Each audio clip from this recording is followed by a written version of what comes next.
Welcome to all. All of us know that in order to transmit any content, we need a curriculum.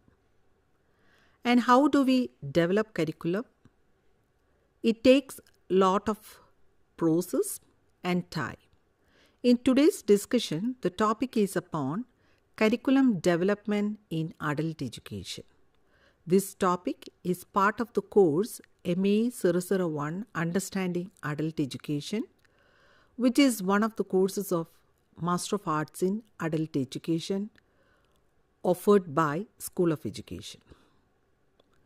Curriculum, when we look at it, let us see the derivation of the term curriculum. The term curriculum is derived from the Latin word carare, which means to run. So what to run? It's a course which one runs to reach a goal. So what is important is that some courses which we are offering, we will frame the goals and aims ahead, and based on that the curriculum is going on. The term curriculum development was put forward by Saylor and Alexander. And when we look at the literature review, we can see that some may use the term curriculum management. But more than the curriculum management, what is important is that the developmental process includes various stages. Hence, the term curriculum development is very important. And we can call it as a design of learning the curriculum. So hence we can state that the curriculum as a set of goals which contain various content, learning experiences and assessment which needs to offer to the learners. So this curriculum development, it is especially refers to the creation of materials including to those for use by the students. And we can see that this curriculum development is part of the products of curriculum planning. And the term curriculum development is appropriate when we use it to describe the process of creating a curriculum. So as stated that the curriculum, it is different from the syllabus which contains only the content to deliver among the learners. But as far as the curriculum is concerned, we can see that it is the totality of the learning experiences, the content, the evaluation process and the learning experiences which took place inside and outside of the classroom. So all these things comes under the term curriculum. Let me look at the need for curriculum development. What decides or what demands that a curriculum should develop? When we look at it, we can see there are various factors. Number one, that is philosophical factors. Number two, economic pressure. Number three, social pressure. Then the perceived demands, explosion of knowledge, and lastly, research findings. Let us explore each factor in detail. The first one, the philosophical factors. We know that the society is always based upon a philosophical background. So here, the philosophy plays an important part in the development of curriculum. So how the knowledge is generated, how it is imparted, all these things determines the philosophy of the curriculum. Coming to the second factor, that is the economic pressure, we can see that the society may be an agrarian society or an industrial based society or a digital based society. So based on the demand of the society, that economic pressure will decide what form of curriculum to be developed. Coming to the next factor, that is the social pressure or the societal needs, we can say. So every society is different. When we look at the pre-industrial society where agriculture is dominating, coming to the industrial society where the machines are dominating, and coming to the digital age where this digital technology, the information and communication technology is dominating. So based on the needs of the different societies, the curriculum should be developed. We know that according to the policy makers, where it compels us to integrate digital technology in the teaching learning process. So the curriculum is also developed based on that. Coming to the next point, that is the perceived demands. What do we mean by these perceived demands? We can see that what will come in the future, what are the needs of the post-generation learners. So here we can see that the needs of the society is an important part, where we can perceive the demands of the learners, the demands of the society, and what are the demands of the organization. Coming to the next factor, that is the explosion of knowledge. We are living in an internet digital age where we can see the knowledge can be accessed at the fingertips. So in this case, what type of knowledge should be included? What is the limit of it? What is the in-depth of that knowledge? All these things can act as factors in deciding what type of curriculum should be developed. Coming to the next factor, that is the research findings. We know that there are many research going on in the aspect of curriculum evaluation, which is an important part of research area, where we can see that the areas which were covered under this curriculum evaluation. Based on that, we can decide what type of curriculum should be developed. Coming to the next point, that is principles of curriculum development. We know that various principles underline for the development of a curriculum. Let us see what are the various principles. When we want to list out, we can list out it as dynamic in nature, related to the aims and objectives of a society, the curriculum which implies a scientific process of education, which involves evaluation, broad and comprehensive process, mobility, flexibility, relevance, diversity, appropriateness of learning relationships, action oriented. So there are various principles, and when we look at it one by one, the first one, that is dynamic in nature. We know that the society is dynamic in nature. Based on that, the curriculum should be dynamic. It may not be a fixed curriculum. What we develop once cannot last for a long time, maybe 5 years, or more than that. We can see what type of redundancy is coming upon the curriculum. The second principle, that is related to the aims and objectives of a society. We know that the curriculum is not only based on the content or the instruction, what type of content to be delivered. So besides determining the content, we need what is goals and aims of the society. So it is changing according to the changing nature of society. Based on that, the curriculum should be developed. Coming to the next principle, that is, it implies a scientific process of education. So how we can say that it is a scientific process? When we look at the curriculum development, we can see that first we select the content, and then what are the things to be included, what are the steps, the process of curriculum development, then curriculum planning should come, then the process of curriculum development, how to transact, and how it is evaluating. When we look at this cyclical process, we can state that it is like a scientific process where it is underlined what is needed in the curriculum development. Coming to the next principle, that it involves evaluation. So the evaluation we cannot confine to classroom instruction alone. What does this evaluation include is that we are assessing the performance of the learners, but as important as assessing the performance of learners, it is important to assess or evaluate the curriculum. So curriculum evaluation, we may do or adopt different models of curriculum evaluation. So based on that, we evaluate various types of curriculum.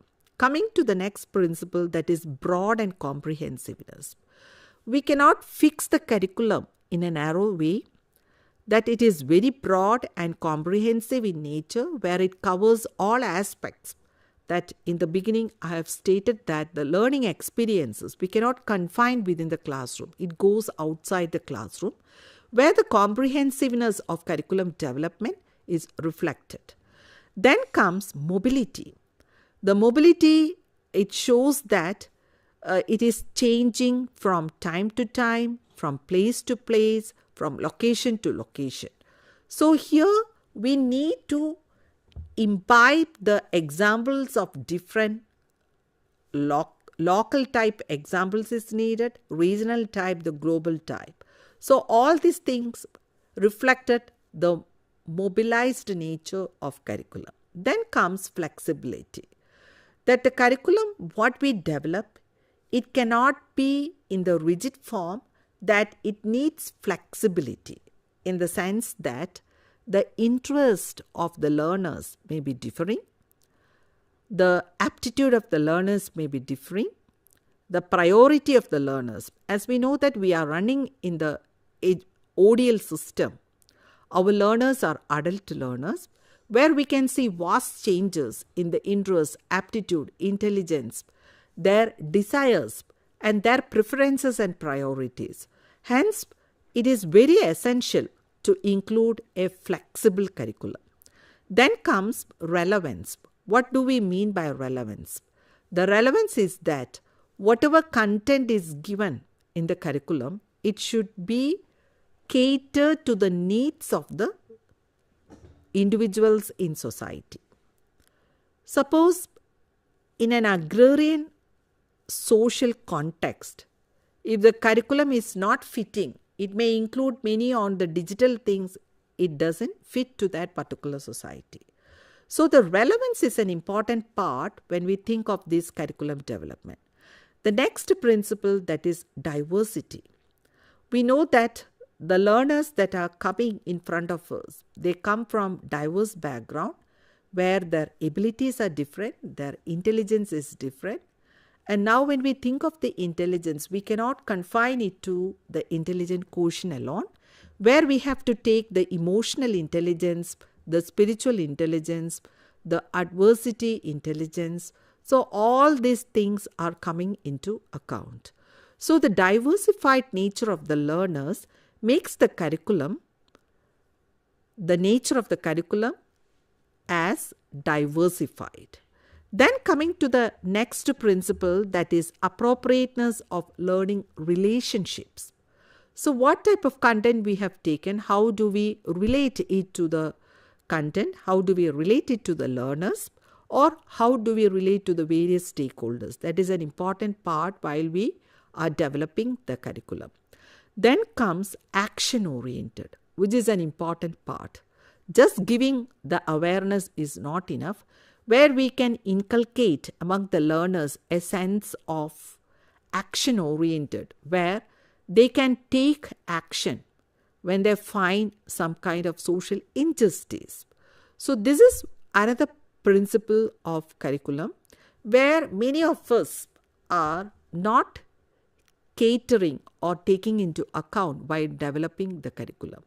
We are just confined to the mere acquisition of the knowledge or mere transferring the knowledge, which is not enough when we live as a global citizen, where there occurs different kinds of social injustices. There comes the need for an action-oriented curriculum.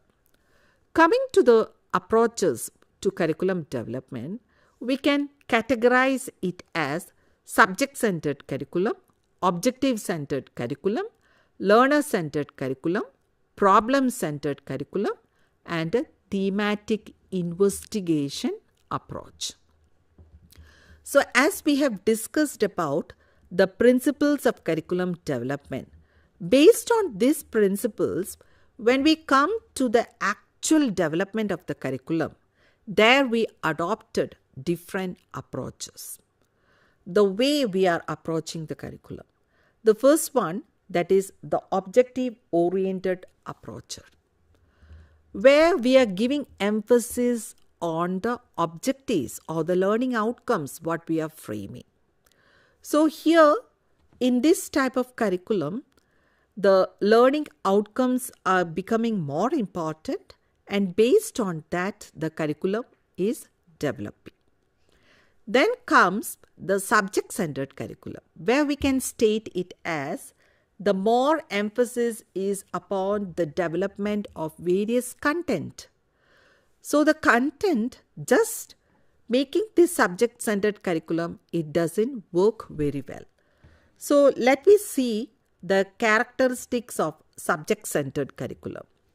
So in a subject-centered curriculum, the learning a subject is based upon the language activities, and the emphasis is on teaching the content more than the objectives, and subject matter selected and organized before the actual teaching occurs. So here in the subject-centered curriculum, the main part it is played by the teacher, and the emphasis is upon improving the methods of teaching subject matter, and education is considered as schooling. That is the main thing. And then we can see that the subject-centered curriculum, instead of centering upon the learners, that it is controlled by the content, and we can see that play is regarded as a significant part of education. And the emphasis is on the interests and problems of learners without any regard to the boundaries of subject matter. The emphasis on building habits and skills, and emphasis on understanding and improving through the use of process learning. So we can see that there are varieties of characteristics for a subject-centered approach. Coming to the objective-centered, as I have discussed there, we are giving more importance for the expected roles and functions of the target group. They are prepared in terms of predetermined socio-economic and technico-occupational objectives. So what type of skills to be developed, what are the attitudes, what type of knowledge to deliver, all these objectives are taken into account. The next approach, which is stated as the problem-oriented approach, from the term itself we can see that what is important is the development program objectives. It is centering around the problem. And the methodologies for problem identification, it is changing from situation to situation. So we may adopt a different approach to find the solution of the problem, and it may be known in another name, that is field operational seminar method. So what is important, the drawback that we can find in this approach is that the participation of the learners, it is limited in nature. When we think of the participation, why do we develop curriculum? It is for the learners. So whatever curriculum we develop, we have to cater to the needs of the learners. And when we transact the curriculum, the engagement of the learners is an important part. Then comes the thematic investigation method. When we think of this method, it was first proposed by Paulo Freire in his book, The Pedagogy of the Oppressed. So here we can see that this approach seeks to raise the consciousness of learners. Where when we say about consciousness, it begins to question and inquire into problems of being through dialogue and self-awareness. What is important in this curriculum? That is the dialogic conversation between the learner and the subject and the teacher, and the self-awareness. Without this approach, literacy is seen as, so in this approach, how do we perceive literacy as a liberation rather than a set of skills or as a medium of receiving technical knowledge. So when we look at this thematic investigation approach, there occurs when we try to develop the curriculum will goes through different stages. Let me see what are the stages of this thematic investigation approach. When we look at the stages, we can see that it consists of 4 stages, where the first stage, it emphasizes upon the literacy of the individuals. So where we want to develop a particular program, what type of literacy rate they are having. So we taken into consideration of that literacy. And the second stage, there we are selecting some basic existing contradictions that exist in society and give them some thematic content through codification. So what is important here is that we will find that what type of problems in some particular area and what are the themes to be generated, and how the themes is coming upon, it is based upon the codification. So first, what is the important is that we have to find the codes, what is needed for this curriculum development. From that, we will come to the theme. That is the stage 3. When we look at stage 3, what we can frame is that the codifications, they are subject to thematic investigation by the learners. For what? To help them perceive their role in the basic contradictions codified earlier. So I have stated that a particular context is important where we are identifying the literacy level of the workers or the individuals. Based on that, we are finding some codifications. Based on the codifications, the themes are generated. And stage 4, what we are including in that, the themes or codifications are converted into actual teaching learning packages and strategies. So we will get different themes, and based on the themes, we try to develop the curriculum. That is, the content may be developed based on the theme, the learning experiences will be developed based on the themes, how to transact the curriculum. All the things is come into consideration. So throughout this process or in this session, we have discussed upon curriculum development in adult education. Why we emphasize the adult education is that it is different from the child-centered education. So in adult education, the nature of the adult is different, the desires of the adult is different, the priorities and the age of the adult is different. Their purpose to continue education is differing. So in this curriculum development, when we try to recapsule the main points, we can see that the curriculum, which includes the totality of the experiences inside and outside the classroom, it makes the curriculum. And then we have discussed what are the factors that decide this curriculum development. Philosophical factors, economic factors, societal changes. So we have discussed many factors. And then coming to the principles of curriculum development, we can state that some of the major points that it is dynamic in nature, and then it should be relevant, it should be appropriate to the particular society. So various principles we have discussed. And then we have come to the point of the approaches that can be adopted in developing the curriculum. In that, we have discussed about the objective-based approach, the subject-centered approach, the problem-centered approach, the thematic investigation approach. So when we look at each approach, we can see that there are advantages as well as disadvantages in each approach. So taking into consideration of all these approaches, we have to decide which approach is particular. And instead of confining to one approach, we can go for the infusion of various approaches in the development of curriculum, as now we are emphasizing upon the multidisciplinary approach, where we have to integrate various disciplines. And for this purpose, the curriculum development should align with the multidisciplinary nature. Hope that you might have understood about the process of curriculum development, especially in the context of adult education. Thank you.